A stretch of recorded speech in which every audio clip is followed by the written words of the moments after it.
И когда мы говорим про единство Аллаху Тааля, мы говорим про это единство не в математическом понимании этого слова, а в первую очередь мы понимаем уникальность Аллаха Тааля, то есть отсутствие подобия. В некоторых комментариях к акиде Тахаве, в частности у Гунайми, это поясняется следующим образом. Единство Аллаха Тааля подразумевает, что нет сущности, подобной сущности Аллаху Тааля, нет ни у кого сифатов, качеств, подобных сифатам, качествам Аллаха Тааля, и нет ни у кого действий, подобных действиям Аллаху Тааля. То есть он уникален, нет у него подобия. В продолжении «ля шарика лях» нет у него подобия. Дело в том, что бы или кого бы мы в этом мире не взяли, у него есть подобие. Скажем, если мы берем одного из нас, сидящих в этой мечети, то у каждого из нас на сегодняшний день более 7 миллиардов подобий. 7 миллиардов людей на Земле. Если мы берем эту мечеть, то у нее есть подобие, есть большое количество других мечетей в мире. И так далее, там подобное. Что бы мы ни взяли, скажем, если мы берем элементарную ручку, то у нее есть огромное количество подобий в мире. И под подобием можно понимать не только аналогичный предмет, но вообще любой предмет для фиксации, допустим, если мы говорим о ручке, любой предмет для фиксации информации. И карандаш в этом смысле является подобием ручки, и электронный стилус в этом смысле тоже является подобием ручки. И если, скажем, на экране планшета мы пишем не стилусом, а пальцем, то палец тоже является подобием ручки. И так далее, и тому подобное. Что бы мы ни взяли, в этом мире есть подобие.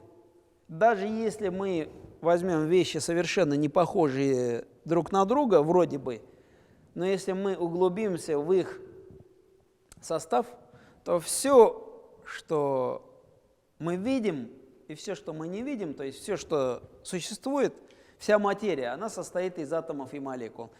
То есть в этом мы подобны. То есть в составности из атомов и молекул, даже если мы будем сравнивать несравнимые вещи, допустим, мы берем человека и камень, например, они подобны друг другу, но вроде бы не похожи. Но с точки зрения составности, они состоят из частей мельчайших, из атомов и молекул. И человек состоит из атомов и молекул, и камень состоит из атомов и молекул. То есть и здесь есть подобие.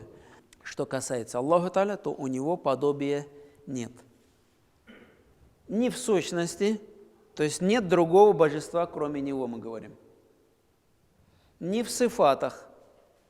То есть если мы начинаем перечислять сифаты творений, скажем, цвет, запах, масса, объем, потребность в пространстве, скажем, наличие жизни или отсутствие жизни, состоят из частей, на части делятся и так далее и тому подобное, то ни одно из этих качеств не присуще Аллаху Тааля.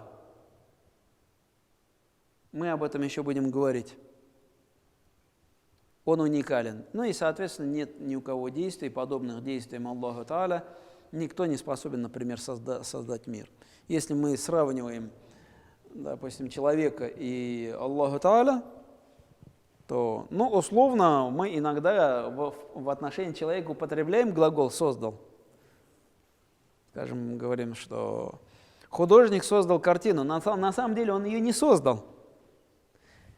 Создание подразумевает из ничего. А художник что делает?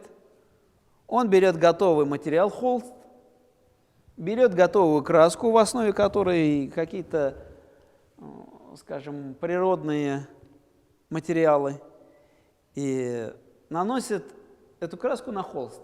То есть он один элемент, один материал преобразует в другой. Все. На самом деле он не творит. То есть и в действиях у Аллаха Тааля нет подобие. Поэтому мы говорим «един Он». И если говорить про единство Аллаха Тааля, скажем, если мы обратимся к Корану, то в Коране по этому поводу очень большое количество далилей. Один из них каждый из нас знает. Первый аят суры Ихлас. Аузу биллахи минаш шайтанир раджим. Куль хуа Аллаху ахад. Скажи, Он, Аллах, един.